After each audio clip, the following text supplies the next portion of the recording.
Hai, Assalamualaikum. Selamat kembali ke podcast Kita Family. Saya Didi dari Kota Kinabalu dan di studio kita ada Desri Hai, salam sejahtera. dan kita juga ada SK. Apa khabar? Saya SK. Dalam podcast ini, podcast Kita Family, kami akan membincangkan perihal yang berkaitan dengan makna serta kepentingan hidup bermasyarakat, menghargai keunikan serta kepelbagaian sesama kita dan meraihkan masyarakat kita yang berbilang agama, kaum, kepercayaan, rupa dan juga keupayaan. Kita menghargai hidup secara inklusif yang mengambil kira keperluan segenap lapisan masyarakat, terutama bagi mereka yang kurang atau berkelainan upaya. Hai, hari ini Nori dan Anit tidak dapat bersama kita. Tapi kami bertiga akan meneruskan episod kali ini. Satu topik yang dekat dengan kita semua. It's about me, it's about Desri, it's about SK dan berjuta-juta lagi penjaga utama kepada ahli keluarga neurodivergent.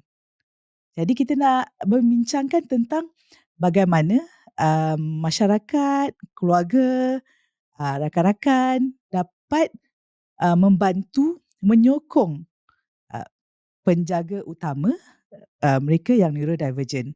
So how people can support primary caregivers to neurodivergent. So of course tidak semestinya hanya ibu. Ada bapa juga yang menjadi primary caregivers. Ada juga anak-anak neurodivergent yang mempunyai pengasuh yang mungkin kita panggil nanny. Ada juga yang dijaga oleh atuk atau nenek, yang dijaga oleh ahli saudara seperti pakcik atau makcik, atau ada yang sudah kehilangan ibu bapa yang dijaga oleh adik-beradik. So tidak tertakluk, tidak hanya ibu sahaja. Betul tak Desri, SK? Memang betul. Memang betul, yes. So hari ini kita nak bincang, sebelum kita nak bincang bagaimana kita sebagai primary caregivers boleh disokong, boleh dibantu. Sebelum kita bincang tu, kita nak tahu, kita nak bincang apakah cabaran, bentuk cabaran yang dihadapi oleh primary caregiver kepada neurodivergent jika dibandingkan dengan keluarga yang mempunyai anak tipikal. So perhaps Desri boleh kongsi sedikit? Boleh, dan mungkin listnya agak panjang, tapi saya akan pendekkan. Okay. Firstly, saya nak acknowledge dululah, memang semua jenis parenting ada cabarannya. Tapi tujuan kami nak fokuskan kepada ibu bapa penjaga kanak-kanak neurodivergent, so that it goes back to episode sebelum-sebelum ni yang kita bincangkan that you are not alone. Dan saya rasa bukan semua parents akan berasa selesa untuk admit bahawa it is challenging. And the first thing I want to say is, walaupun sangat mencabar menjadi ibu kepada anak yang neurodivergent, it doesn't mean I love my child any less. Tetapi I'm just acknowledging that it is a challenge, because dari sanalah we can start to, sebab kan kita pernah discuss tentang diagnosis, kan ada certain parents they go through denial and grief. But when you start to admit the challenges and face it head on, barulah the healing can start, kan? And when the healing starts, then at the same time we can also help our children. So antara cabaran-cabaran yang saya hadapi sampai sekarang juga ya, there's no perfect version of any family, I think. First one of course is financially. Kan memang dalam government system kita di Malaysia, kami bertuah boleh mendapat services percuma dengan kad OKU, tetapi kekerapannya sangat kurang. We have to admit that. So macam saya, we can afford some therapy privately, tetapi bukan semua.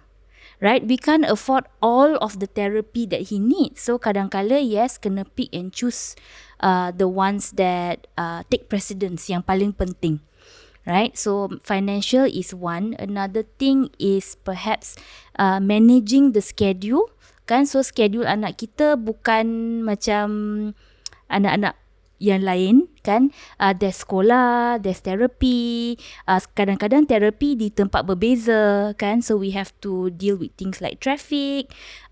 Sometimes transitioning them kena tukar therapist, kan? So managing the schedule sendiri, schedule anak, dan let's not forget we don't stop being a wife or daughter or all the many hats that we wear kan.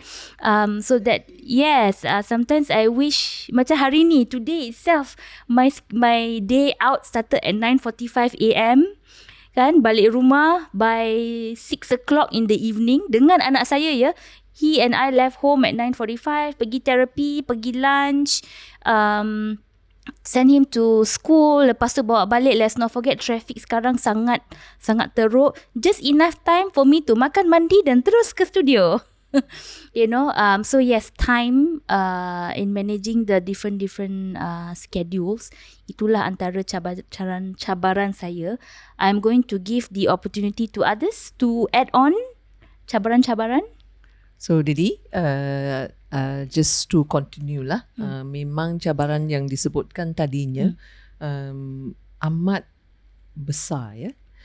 Tapi from a parent point of view, I think many parents memang, I'm not sure if I can use the word sudi, but it becomes automatic. Yeah. So whilst we have this cabaran, another one as we progress, as we know, a child starts to need to go to a place to learn, kan? So I think we've also revisited it before, how to include a child that learn differently. Dari masa taska may not be as simple. I remember for my elder son, even to choose the kindergarten pun as a new parent, already we are learning something new, kan? Sekolah mana lah. Yes, even for the typical children. And I think the tambahannya in this instance, when we have a child that learns differently, is to evaluate which school will, number one, receive our children who learn differently. Yep. And that takes additional time. It takes additional research. Because it is not typical, kan? Yeah. So the schooling part, the education part, and some of our children may need additional attention also to apa yang dia makan, kan? The diet that we spoke about. Yes. Because of sensitivity lah, or looking at special diets. So that's another element that needs more detailing lah. So sebenarnya is parenting, but parenting that requires a lot more detail, kan? Because that's the nature of being different. We can't do the 80% rule. We have to work a little bit more to find out, investigate, into all the different elements, kan? Betul.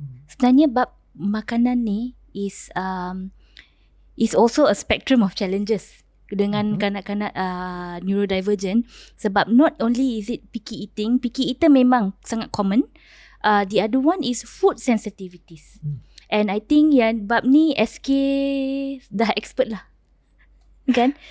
Maybe SK boleh share sedikit, sebab ada anak yang neurotypical, ada anak yang neurodivergent, he has some food sensitivities, quite a number of food sensitivities. Yes. And I know she has worked and still works very hard to make sure everyone enjoys an equal meal. So maybe boleh share sedikit tentang cabaran tersebut. Okay. Dalam segi makanan tu, for Joshua, actually, in the end, if I look at it now, he has probably the most healthy meal. Yeah. Healthy meal in that from 18 months, because he has allergies to eggs and certain product, it was necessary for us to be more careful with his food. Yeah. And we also at that time chose to be additionally careful, and we followed a gluten, dairy-free diet.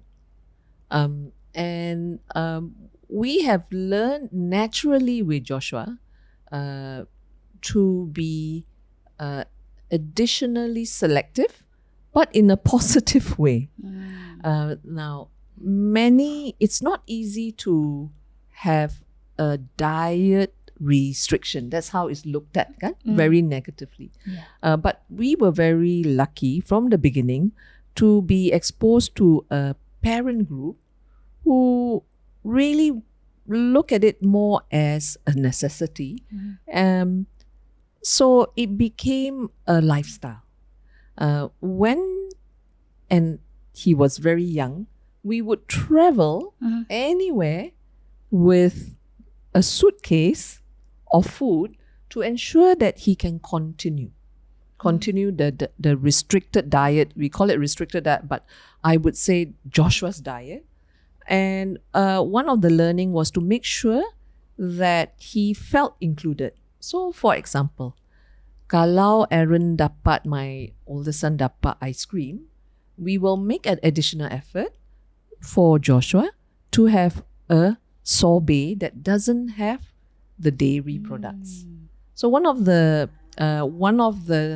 trick, if you like, that we learn over time is being included. It's very, very important. Betul. That Joshua, until now he's 15, then has learned to advocate for himself. Yeah, he will check his own label. He will check that it doesn't have this, it doesn't have that, because there is a response that he knows his body has.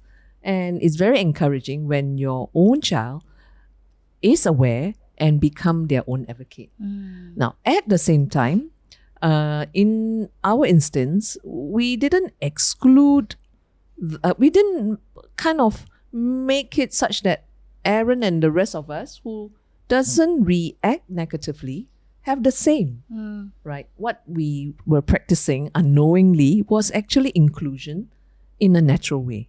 Yeah. And we make a conversation about that.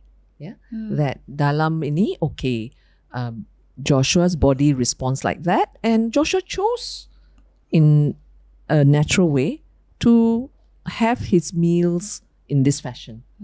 Okay, and it's fascinating when the children understands that and include them in their natural way. Itu is our family experience, and until today, that dietary lifestyle is a mindset. So if we have the language and say, this is the lifestyle that suits Joshua, right? And we embrace that. And then Joshua also embraced that we are able to have these different fruits because that's our lifestyle. Yeah. So the narrative of how we share with our children, with our family, can change the mindset lah. Dari kesusahan to a facilitated experience, kan? That's how I look at it. So of course it means planning ahead, a lot of planning, a lot of educating as well. Perhaps whenever you have meals with orang lain kan yang tak pernah, and then like ada yang tertanya-tanya. So does that impact you in any way? Sebab yelah, semua kena plan. You cannot like macam go with the flow, kita pergi sana just eat whatever they have at the location kan. So how do you feel at that moment? So I think we have been very fortunate. So the impact is that we prepare. So in that preparation, it becomes a routine, kan? So the routine belongs not only to Joshua, but belongs to Kakak who prepares the meal. And in our family, we were very fortunate. Even the grandparents, we always have meals together. And having the grandparents also support and say, okay, Joshua needs to be watchful in selecting restaurants that we go to.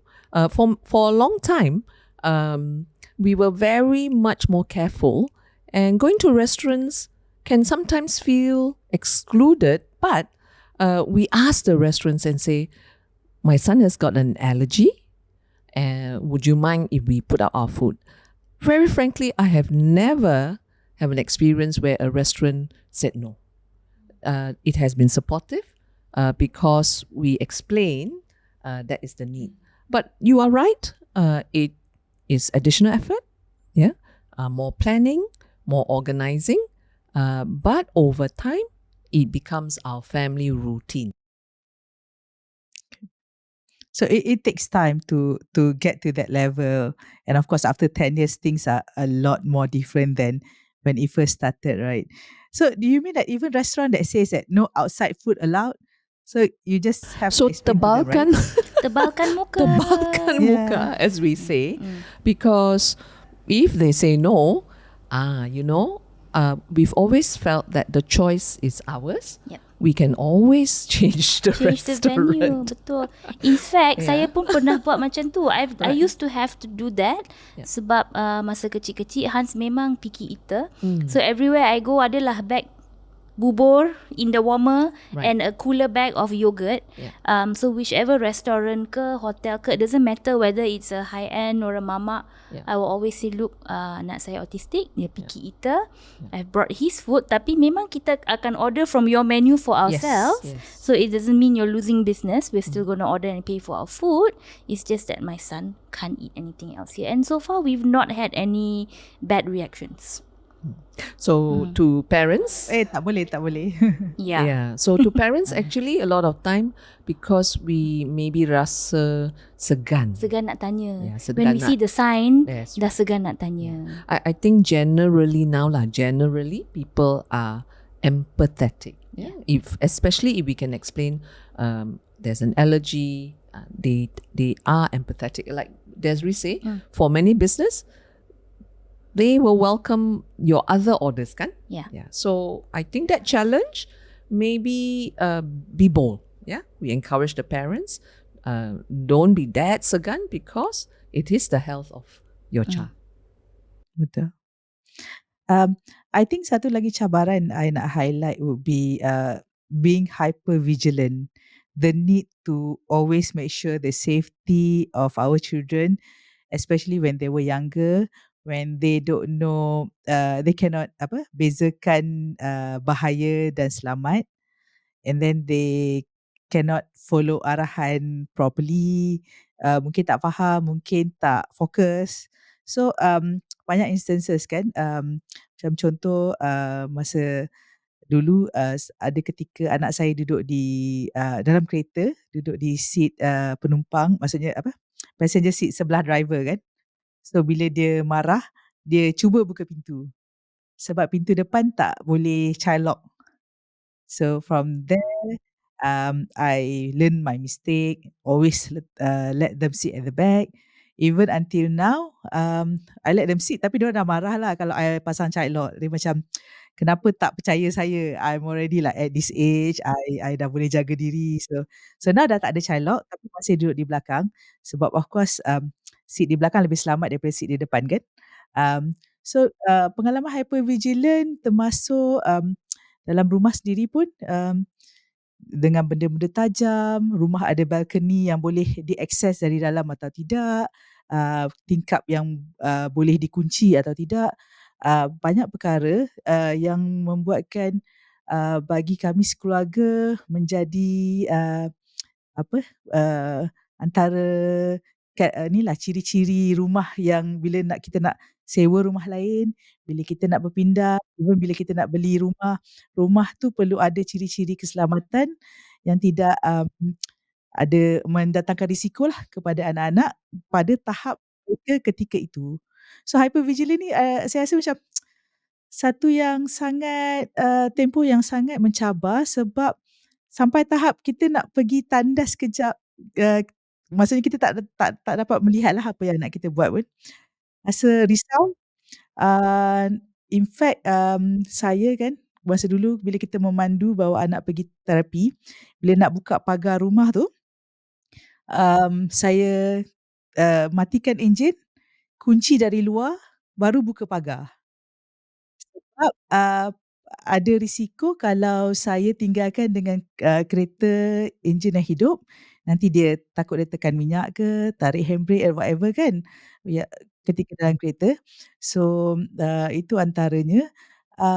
Dan, penat sebab selagi anak tak tidur, sentiasa dalam keadaan berjaga-jaga, dan masa tu saya rasa waktu anak saya umur di bawah 6 tahun tu, nak minta tolong ahli keluarga untuk babysit pun rasa tak sampai hati, ataupun saya tak tahu, tak sampai hati ataupun tak percaya, I tak tahu. Tapi rasa tak, um, tak beranilah, tak berani. So I rather jaga sendiri, dan kemudian, um, ambil peluang untuk masa kepada diri sendiri waktu anak di sekolah, anak pergi terapi, ataupun, minta bergilir-gilir dengan suamilah. Like macam, "Okay, can you jaga I nak pergi minum kopi dengan kawan, nak pergi jumpa kan, nak jumpa kawan lama," whatever. So, I think itu pun cabaran sebab, tingkah laku mereka dan tahap kematangan, berbeza, dan saya juga, faham yang, kalau macam dalam, saya punya keadaan sekarang, anak telah berumur 13 dan 15, dan, alhamdulillah mereka boleh menjaga diri sendiri, pada macam untuk few hours bolehlah I can tinggal. Tapi ada ramai lagi, neurodivergent yang tidak mampu untuk menjaga diri sendiri, yang perlu sentiasa ada penjaga, menjaga would I say, sepanjang hayat kan, sepanjang hayat, yang memerlukan penjagaan yang lebih, dari segi keselamatan. Ada yang kalau mak dia keluar kejap-kejap pun, di rumah ada CCTV yang boleh sentiasa melihatlah keadaan anak di rumah macam mana kan. Dan itu, saya rasa antara cabaran yang berat, yang kalau, kita terpaksa lakukan sepanjang hayat, sepanjang hidup ni, you as a mother, the only thing that you can do jaga anak, dan you tak dapat peluang untuk, membuat benda-benda lain kan. Itu saya rasa sangat membebankanlah. Yes. For me, it sounds very tiring. I dengar as you are saying all this, Didi, my tiredness for today is setting in. Sebab I baru sedar, oh my God, I've had such a tiring day. But memanglah rasa penat. I think I would say salah satu cabaran saya is sometimes when the kepenatan sets in, it really sets in. I get really bad migraines. And tapi saya ni bertuah lah. My husband is very supportive. We are both self-employed. So katakanlah the migraine attack is so bad, he will just take over for the day if he has to drop his work kan. So I have that option. And the other thing I would like to highlight as a cabaran, benda-benda yang kita rasa mudah macam pergi beli barang dekat kedai or pergi makan bersama family is actually more challenging for us. So like for me, kalau nak pergi beli groceries pun, kalau bawa anak saya, the tiredness when I come back kan, memang is like, because not only do we have to keep a list of things to buy, nak push trolley, and we know most our kids memang suka sangat dengan trolley tu. We have to be hyper vigilant. Like in my son's case, escalator, pantang tengok escalator, he will run to the escalator now. You know, and then making sure you angkut the barang to your car, and then trolley pun you kena return kan. So what do? Bawa anak ke? Letak anak dalam kereta ke? You have to see the situation. What is the child's temperament at that time? And then once you reach home, like you said, nak buka pintu, and then you have to carry the things into the house kan. So it's actually, it sounds like a very simple task. Go and buy groceries for the week. Tapi for some of us with neurodivergent kids, and we have to bring them along, it's 3 times the effort. Kan? I pernah cakap apa tau? If a mother can evolve in one lifetime, we would become like octopus, you know. We grow extra hands. Yes. I wouldn't mind the extra hands. Didi, Yeah. as I dengar tu, memang hypervigilance this is something I would like to call out to carers. Bagilah chance, yeah, and it is very hard. I know it's very hard, Yeah. but to ensure we can support our children who has got higher needs, one of the key things, Didi, is to get help.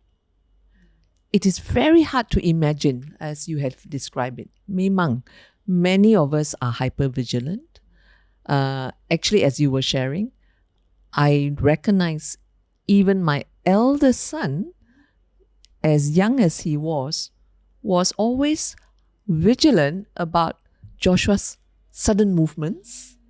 And Oh, he himself, as a young person, would step forward to kind of restrain in his way. Yeah.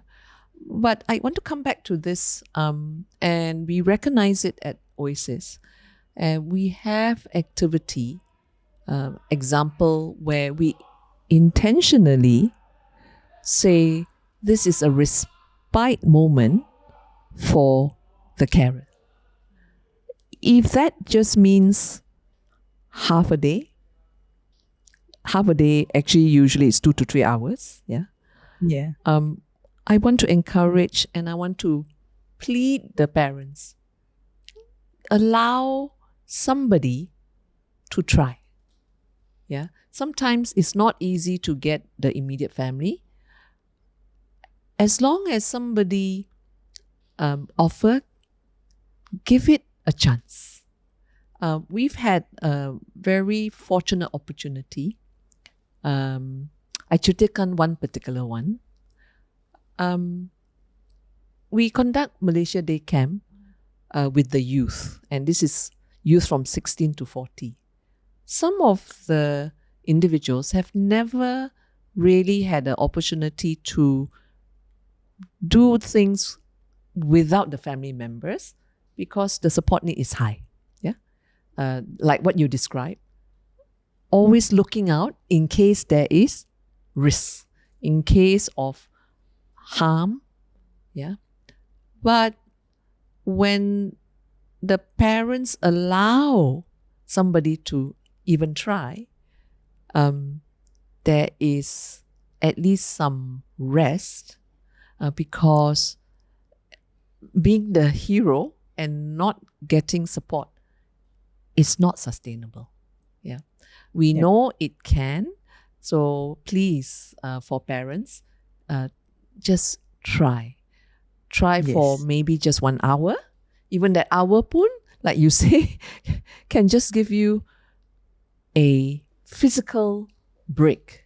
Yeah, and over the long term, once we practice letting go, yeah, it Yeah. can get Letting a go. longer duration. It becomes Mhm. a little bit more comfortable.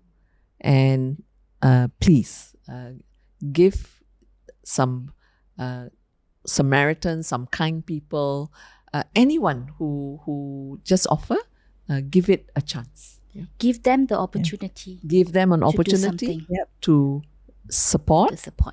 and be there Mm. for whichever duration. Start with something you're comfortable. Yeah. On that note, let's take a break and we come back after this.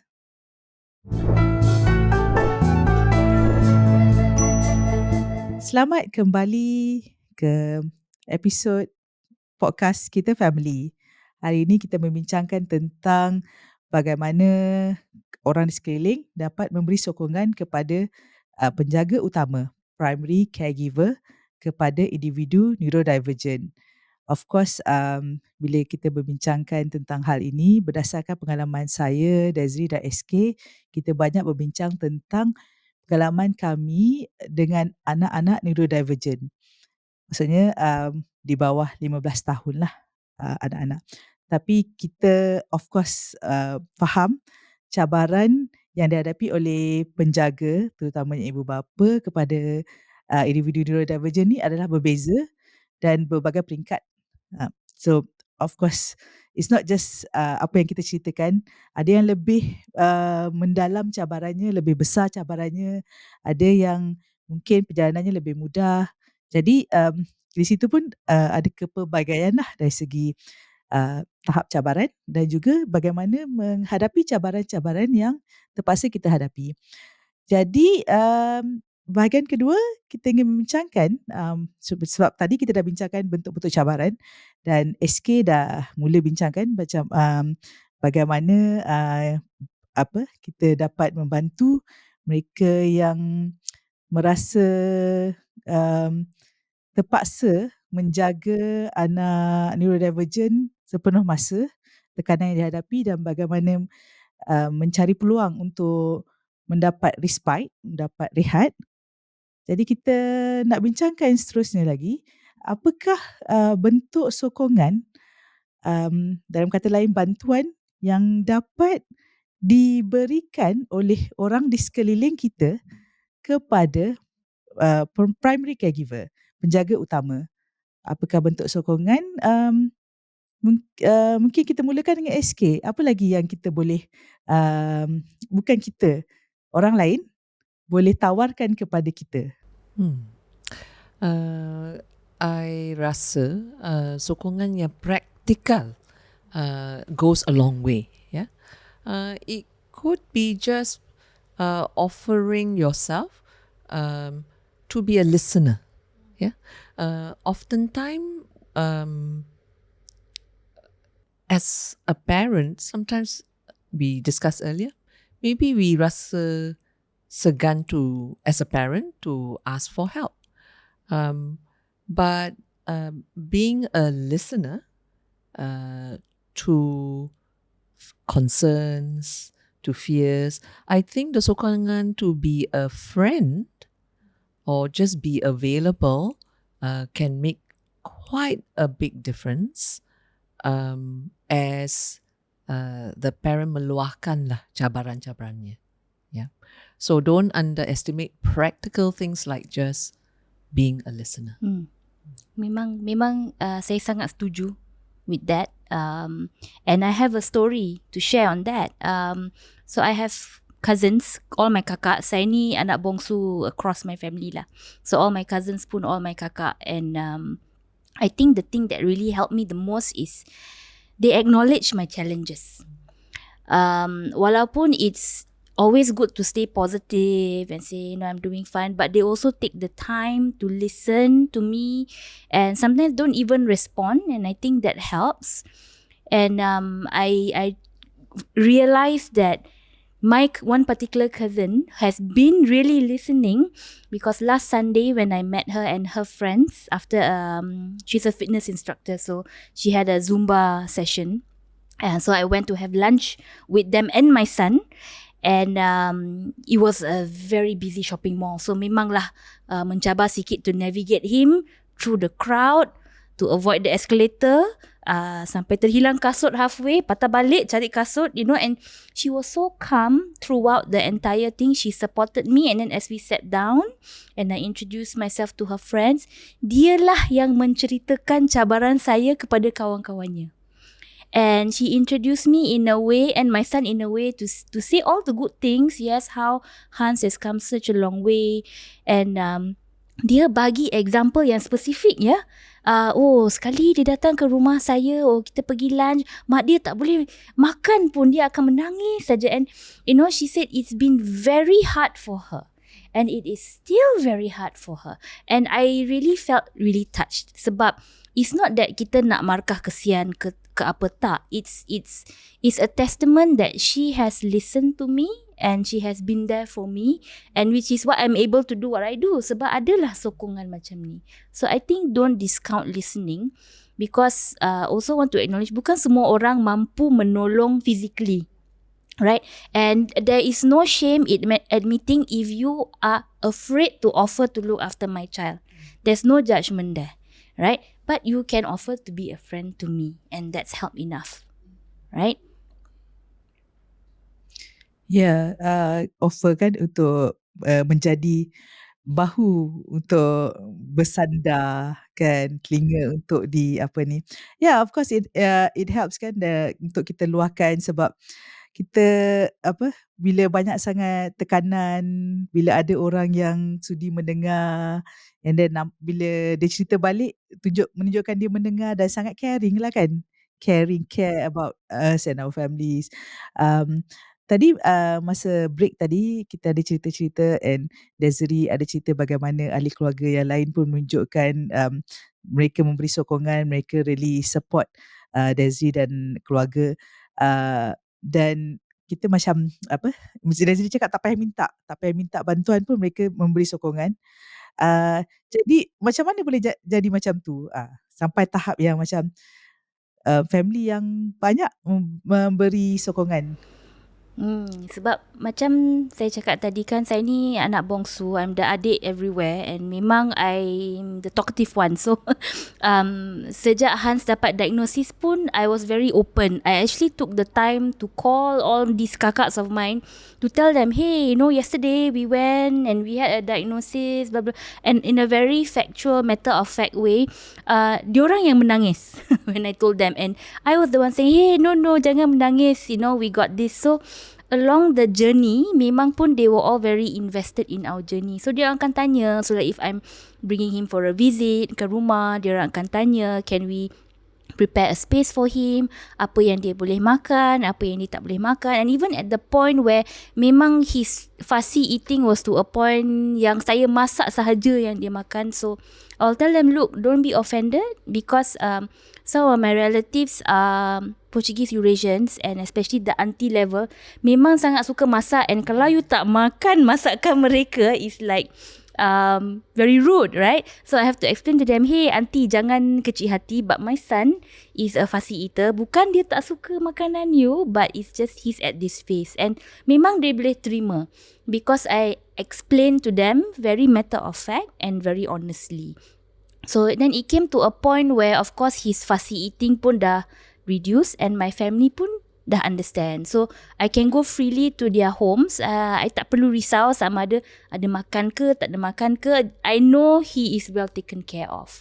And it came, I think, and I have asked them, how do you guys know how to do this? And they say it's because I took the time to tell them and to share with them very honestly, and that's how it's helped.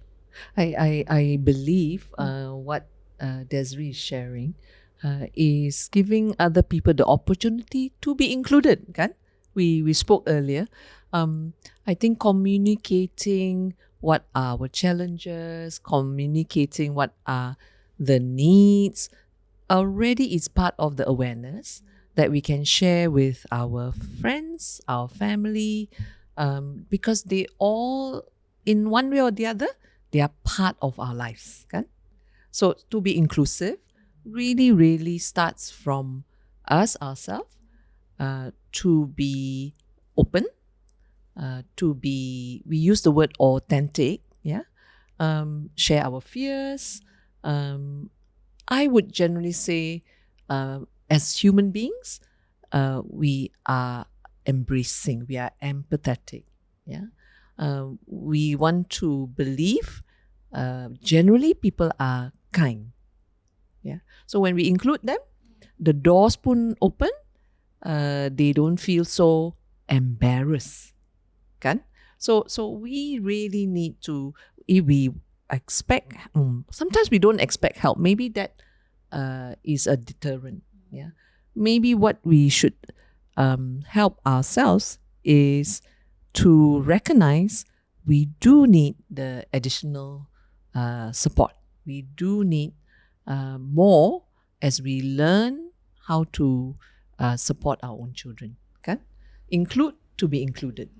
Yes, give others a chance to help. So support works both ways. Bukan sahaja to offer a friend who needs help, but the friend who needs help pun kena terima lah, right? And I think I've mentioned this before, where I've had people offer me help and I turn it down. I've done it before, and then I realised it's not doing anyone any good. Sebab every moment my child spends with someone else, he's probably having a good time with them. Janji he's safe, right? Why not let him create memories with someone else? Doesn't all have to be with me, kan? And then it's an added bonus lah. I get to do what I need to do for myself. Itulah kan.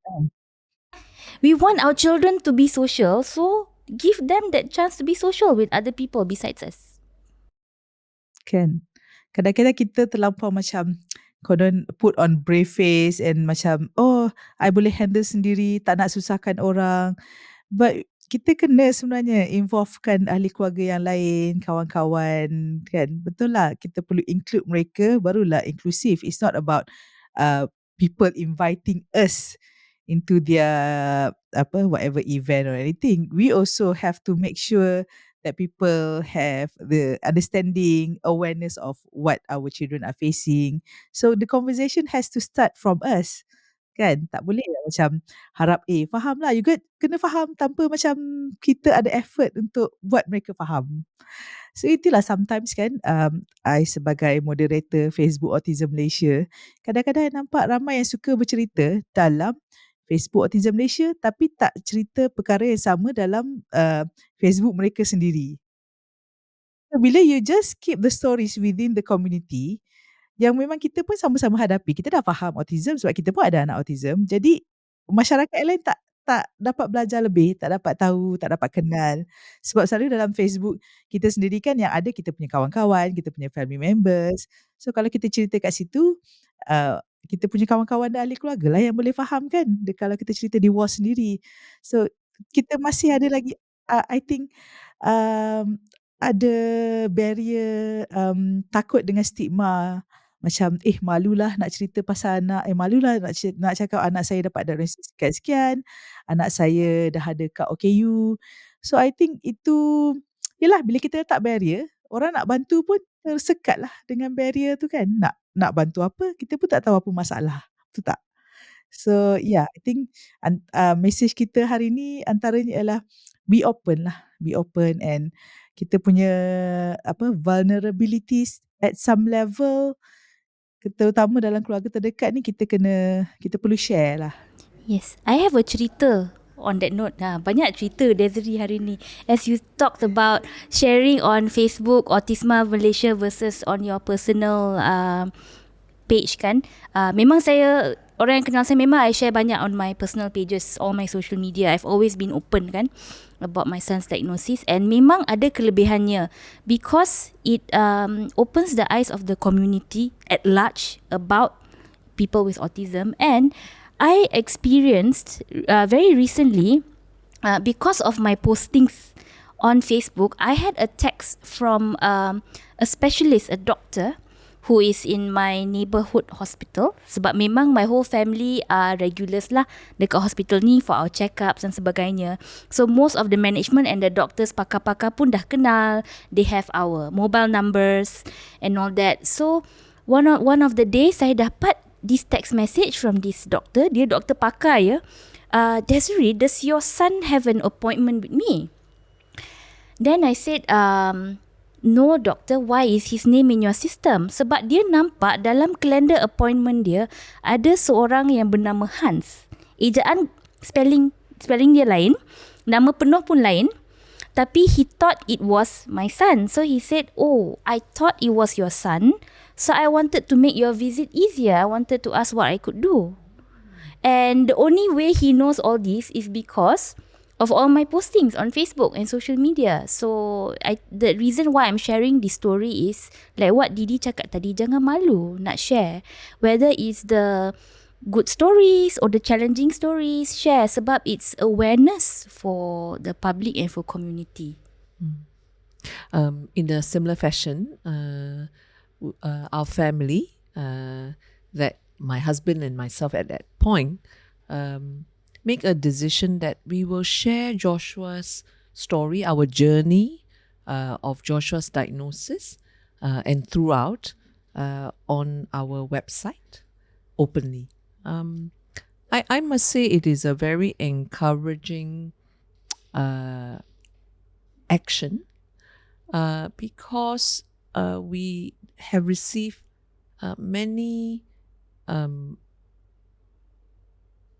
response or people saying that it really helped them, that we were open. In fact, we update as Joshua was growing. We even updated his journey. Again, sharing it openly, is to open up conversation, open up people's, if it's fears or concerns about a child on a spectrum. Yeah. And I think telling the story, people can relate.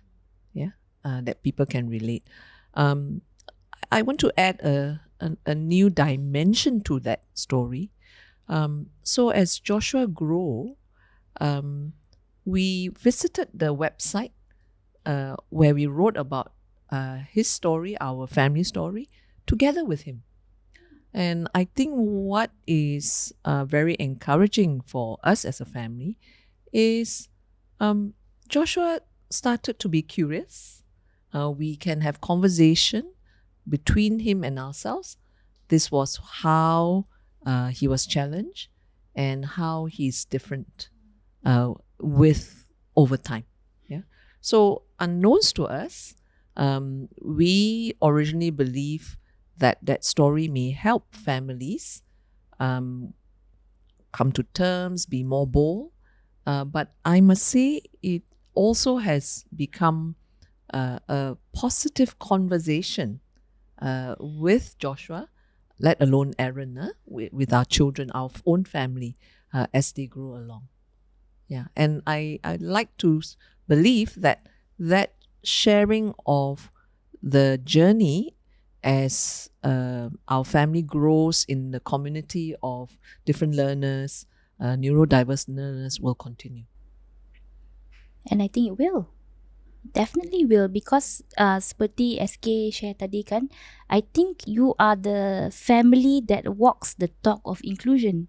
The simple example of the ice cream and the sorbet, it's as simple as that.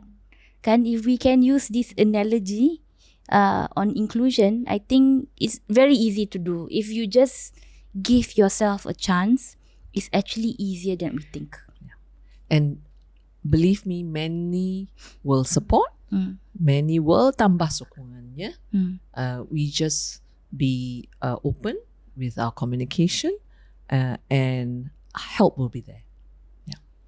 So can we also talk about offering caregiving? No, offering respite for parents in a way that maybe offer, oh, let me take care of your child for a few hours perhaps. So what are the ways? On top of my mind, I'm thinking that there are like some centers that do activities. For example, even Kids Gym offers We Rock Spectrum Kids Gym offer drop off. So uh, perhaps friends or families can sponsor a session for their friends and families that has neurodivergent children, perhaps can offer them and say that, okay, you choose a date, I'll pay for it, like can for I think up to 3 hours, right? So the parents can go off, have their own time for that 3 hours. And also, I did discuss with my families kan. I cakap, because as a Muslim, we have this intention nanti nak pergi haji. If we're talking about pergi haji, we're talking about 40 days of leaving the children behind. So 40 days, I cakap lah, the possibility of doing that with the logistic lah for my 2 children. So ada yang bagi idea, okay, why don't you try for a shorter period? Kalau macam umrah tu about 10 days. You try for that rather than terus 40 hari kan.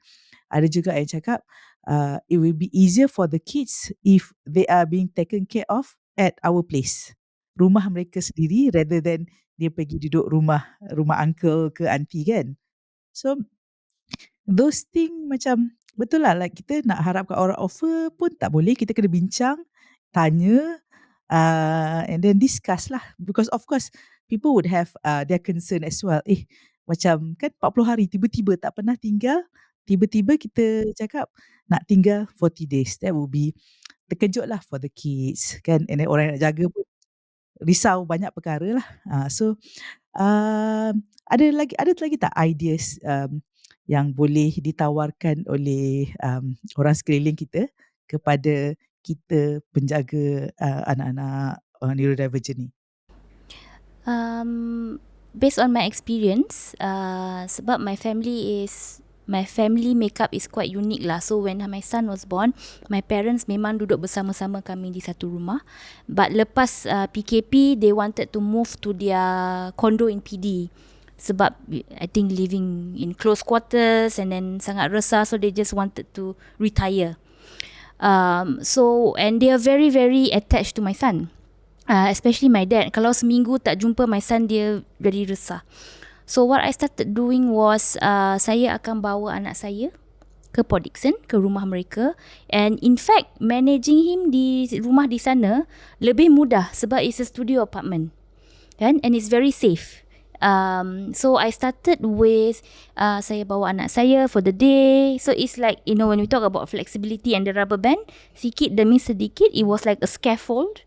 So we go for the day and then we come back, and then we go for one night and I stay over, and then we were forced to stay there for a week because my house was under major renovation. So memang I duduk with my son there. So what I did was, since, you know, 1 week in a studio apartment with my parents plus my son, saya pula jadi resah. So I started leaving him for like an hour, 2 hours. I keluar on my own, and then so happen sebab kan rumah dah nak siap, so somebody needs to supervise the cleaning. So saya balik ke my house in Shah Alam. I tinggal anak saya for 1 night dulu, kan? And when I call and found out everything was okay, I stayed another night. So lepas tu the tone is set. Memang at any point of time I just can take my son and send him to Port Dickson to my parents. Tapi sekarang situasinya has changed sebab my mom hasn't been well. So it's a bit hard for them to manage there. So like sekarang saya perlu travel. I have to travel 2 times this month. So my parents offered, why don't we come back to Shah Alam for the whole month to support my husband to look after my child. And it's always a joke that I look after him by myself, tapi bila Desiree pergi mana-mana, 3 orang kena jaga Hans. I mean, we make a joke, make light out of it, but you know, it is the fact is my parents are in their 70s. My husband also struggles with his own health issues, so memanglah perlu have that ada sokongan tersebut. But I think the point is plan and prepare. Kan? Plan and prepare. So even now when I'm going to go off for a few days, memang saya kena sediakan rumah saya, not just for my son, but sebab my parents are coming back, so kena sediakan lah, make sure groceries cukup, diorang tak payah keluar pergi pasar, so that they can focus on him. Yeah, so I think that's one of the tips that I can give on helping and memberi sokongan. So orang bantu, kita jangan lepas tangan, kan? Orang bantu, it's not that macam orang nak tolong, whatever it takes lah. We still have to, yelah, kita pun bantu mudahkan jugalah orang yang bantu kita, kan? Okay, SK, sorry. I was just going to reinforce, sebenarnya every family, you need to find your safety and comfort level. Yeah, what Desiree described really is that prepare and plan is still about trying to build a recognizable routine, right? That takes effort, and we can pull back what we spoke about, having the social story. Yeah, ceritakan dulu, because again, as a reminder, our neurodivergent, our autistic individuals, they need a bit more time, a bit more notice. Yeah, so every family need to prepare the preparedness.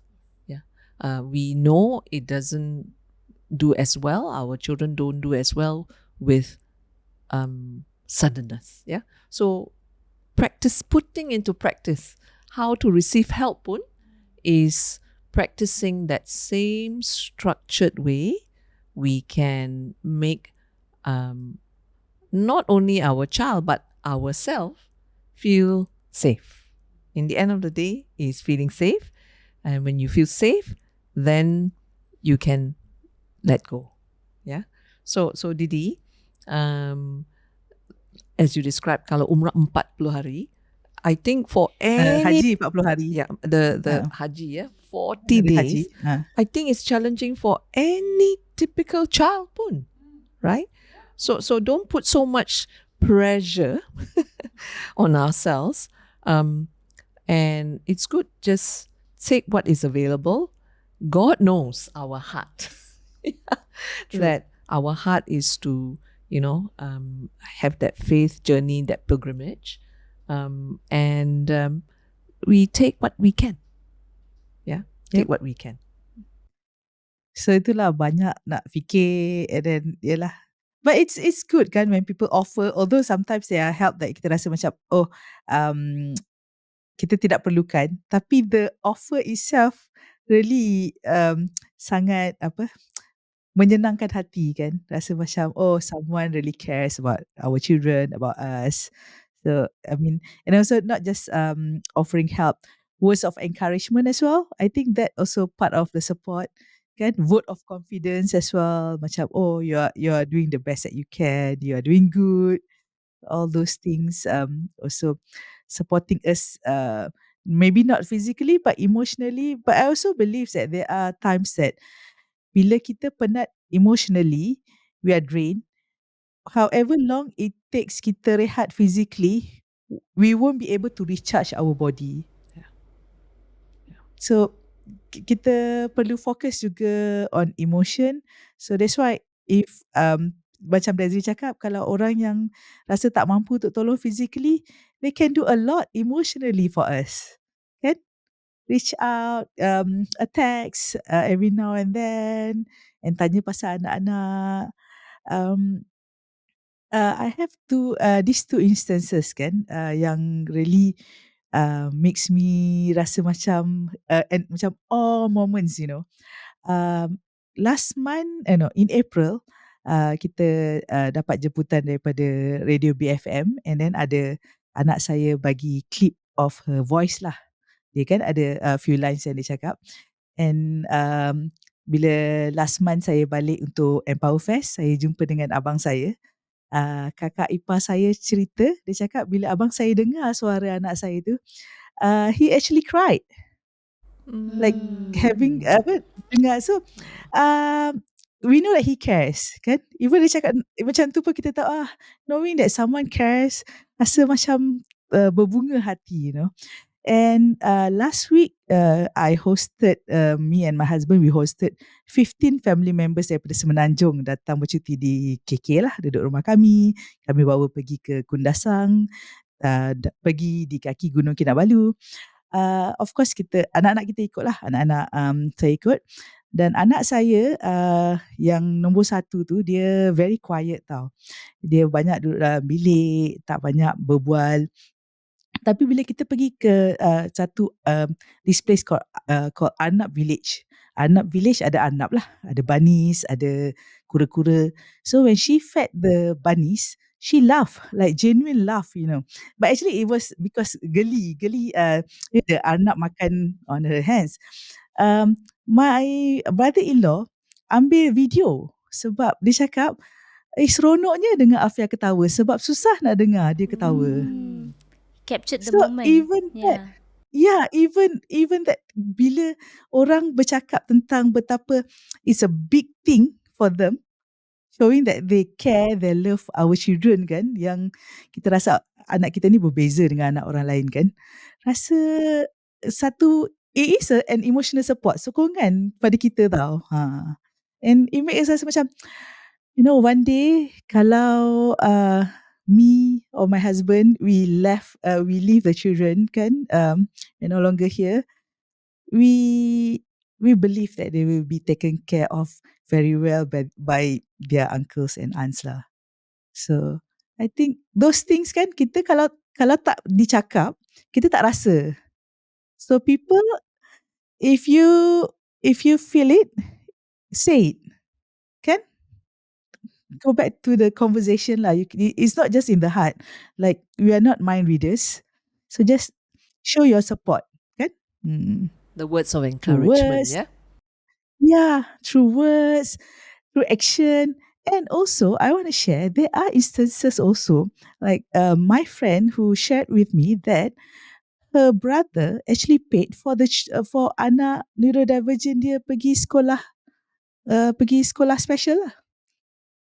So, if you can afford it, you can support even financially, please. Because it costs a lot, kan kita kan all the therapies, all the special needs school, it will cost a lot more than neurotypical children. So, yeah, we welcome. Not that we are like macam kita family minta sumbangan untuk kita family. No, it's not our point. But our point is like, if you have friends, if you have close families that have neurodivergent children, yeah, by all means, if you want to support financially, you want to share, you want to contribute, I think it will be encouraging, kan? It'll be good thing lah to do so. Yeah, Didi, something just popped into my head when you spoke about the gift. How about a birthday gift, kan? Instead of the physical toys or something, if you know families who are needing therapy or needing some activity, how about a gift that will contribute towards that? Yep. Yeah, a birthday gift, something gift. In fact, one tip, sometimes we get money packets from friends and family. So this year, since December until now, I've been collecting all of Hans' money packets. Previously, I used to use it for his therapy. But this time I thought, okay, he's going to be 9. It's my duty to pay for his therapy. So we have kept all his money packets and we will use it for a very joyful birthday celebration, because it will help us, because we're already coming out a lot of funds for therapy, for school on a monthly basis. So when it comes to birthday, memanglah kita akan cari duit sana sini to have a good celebration. So this year we already have it saved up, so at least 3/4 of the cost is already covered. So thank you to all who have contributed to Hans' birthday. Any kind of support. It's not just physically, emotionally, words of encouragement, financially. So these are the kind of help that kita dah discuss, the kind of support that can be offered to the families, and of course to the primary caregiver. Perhaps the close members of the families can offer respite as well, because we want to avoid burnout. We want to avoid anybody feeling depressed, because parenting neurodivergent, I can't say that definitely is harder, but it's hard. But parenting in general is already hard. So we can offer support not just for neurodivergent families, even for neurotypical family. If you see your friends or your family struggling, you can start with asking what you can do to help them. So it's not just we encourage people who are facing these difficulties, struggling in parenting, to ask for help, know your limit and ask for help, but also for other people who are looking at it from the outside, to offer help. Because sometimes kan kita pun macam, when we are stuck, we don't even know that we actually need to reach out. You're just stuck.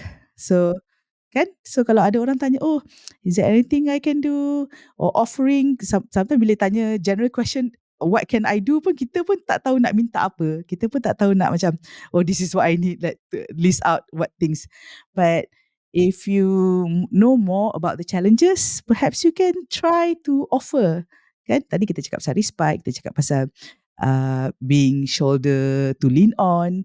So those things, inshallah, hopefully will help, because we always say we need beyond the beyond the village, kan. So now hari ni kita discuss mungkin just the village. So the village really support, then perhaps kita dah banyak bincang lah beyond the village apa. Tapi kalau kita nak cakap sokongan daripada kerajaan, tapi kita tak bercerita tentang sokongan ahli keluarga, sahabat-sahabat pun tak boleh juga, kan. Takkanlah macam semua benda macam, oh, kerajaan kena buat, kerajaan kena bantu. Tapi hari ini kita ceritakan apa yang orang keliling kita boleh bantu untuk penjaga utama, primary caregiver kepada neurodivergent individuals. Dan macam saya cerita tadi, tahap-tahap dia berbeza lah, sebab ciri-ciri neurodivergent tu sendiri, level dia macam mana, dan juga situasi setiap keluarga. Kan ada keluarga yang pendapatan sebegini, ada keluarga dinamiknya sebegini, so it's all very different. Tapi kita mengharapkan dan menggalakkan mereka di luar sana yang bukan sekadar ahli keluarga terdekat atau bukan sekadar mereka yang affected directly yang ada anak neurodivergent, but betul-betul extended family as well, sahabat nak membantu. And you know what? Few months ago actually, someone tanya saya lah masa tu, dia kata, Kak Didi, do you happen to be in a podcast? And I'm like, yeah, I am in this Kita Family podcast. And she said, she's actually had watched me before, watch us on YouTube. And the reason she watched because she has a nephew, neurodivergent nephew. So there also it shows that dah ada kan, bukan sekadar Niat dah ada. ibu bapa, tapi ada juga makcik yang dah mula watch, kan, tengok, of course ada juga neurodivergent sendiri yang mula tonton Kita Family. So untuk mereka yang ada ahli keluarga, mungkin ya boleh buat benda yang sama, cadangkan ahli keluarga dan rakan-rakan untuk follow, subscribe, menonton dan mendengar kita di YouTube, Spotify. Follow kita di social media, kita ada Facebook, TikTok dan Instagram. Dan boleh tinggalkan komen untuk of course komen untuk bertanya soalan, untuk memberikan reaction kepada apa yang telah kita kongsi selama ni. Any last word from Desiree? Just to say that we always say our children are different and autism is a spectrum kan. Begitu juga penjaga dan the caregivers. So the kind of support everyone needs memang berlainan juga. So I think use your judgment what kind of support you can give. And sometimes the best support you can give is when someone is telling you something difficult and you don't know what to say, just say that. I don't know what to say, but I'm here for you. Tu pun dah mencukupi. SK? So I would like to say to the penjaga-penjaga utama, the primary carers, believe that when we ask, we will receive. So besarkan hati as carers to receive.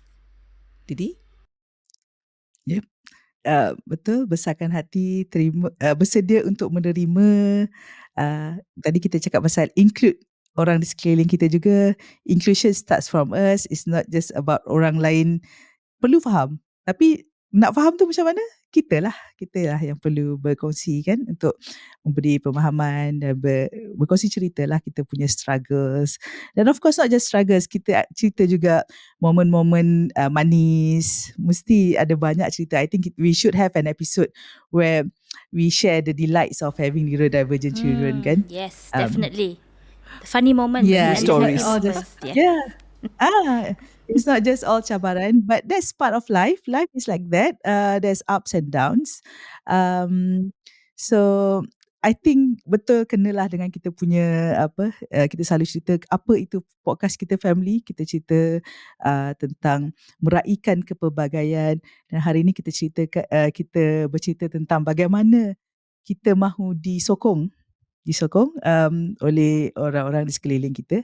Dan harapan kita besarlah, bukan sekadar untuk menyokong neurodivergent families, tapi menyokong semua kita dalam masyarakat kan. Apa-apa yang berkelainan upaya, kurang upaya, berlainan bangsa, dan apa-apa yang kita perlu sokong, sebab kita hidup dalam masyarakat.